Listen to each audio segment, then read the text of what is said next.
మహబూబ్ నగర్ జిల్లా స్థానిక సంస్థల ఎమ్మెల్సీ ఉప ఎన్నికల పోలింగ్ కొనసాగుతుంది. ఇక ఓటర్లు ఒక్కొక్కరు వచ్చి తమ ఓటు హక్కును వినియోగించుకుంటున్నారు.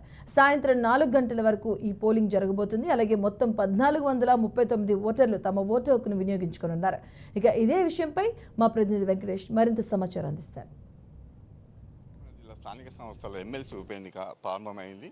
ఉదయం 8 గంటల నుంచి సాయంత్రం 4 గంటల వరకు జరుగుతున్నటువంటి ఈ పోలింగ్ కేంద్రాలు మొత్తం కూడా 10 పోలింగ్ కేంద్రాలను కూడా ఏర్పాటు చేయడం జరిగింది. మొత్తం మనం ప్రస్తుతం మహబూబ్నగర్ నియోజకవర్గం సంబంధించినటువంటి పోలింగ్ కేంద్రంలో ఉన్నాం. ఇక్కడ మొత్తంగా 245 ఓటర్లు ఉన్నారు. ఇక్కడ ఈ ఓటర్లు తమ ఓటు హక్కును సాయంత్రం 4 గంటల వరకు కూడా వినియోగించుకునేందుకు కూడా అన్ని ఏర్పాట్లు కూడా చేయడం జరిగింది. ప్రస్తుతం మనం బయట ఈ పోలింగ్ కేంద్రం బయట విజువల్స్ చూస్తున్నాము. ఈ విజువల్స్ పోలీసు భారీ బందోబస్తును ఏర్పాటు చేయడం జరిగింది.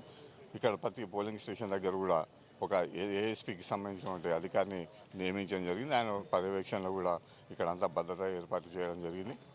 అదే ఇట్లాగే మొత్తం 10 ఉమ్మడి మహబూబ్నగర్ జిల్లాలో 10 పోలింగ్ స్టేషన్లు ఏర్పాటు చేయడం.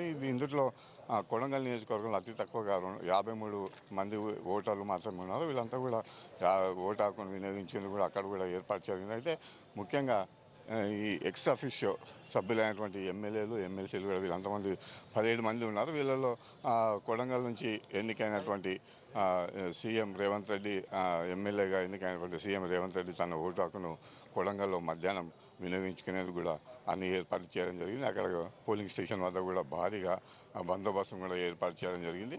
అయితే ఉమ్మడి మహబూబ్నగర్ జిల్లా వ్యాప్తంగా కూడా ప్రశాంతంగా పోలింగ్ జరిగేందుకు కూడా అధికారులు అట్లాగే పోలీసులు భారీ భద్రత ఏర్పాటు చేయడం జరిగింది. అయితే సాయంత్రం 4 గంటల తర్వాత అన్ని ఏవైతే పోలింగ్ జరిగిన తర్వాత ఆ ఓట్లకు సంబంధించినటువంటి పోలింగ్ సామాగ్రితో పాటు కూడా అన్నీ కూడా మహబూబ్నగర్లో ఉన్నటువంటి ప్రభుత్వ బాలుర జూనియర్ కళాశాలలో భద్రపరచడం జరుగుతుంది. ఈ ఏప్రిల్ 2వ తేదీన ఈ కౌంటింగ్ నిర్వహించేందుకు కూడా అక్కడ కూడా అన్ని ఏర్పాట్లు చేసుకోవడం జరుగుతుంది. ఇది మహబూబ్నగర్ నుంచి తాజా పరిస్థితి. బీఆర్కే న్యూస్ కోసం కెమెరామెన్ కిరణ్తో వెంకటేష్, మహబూబ్నగర్.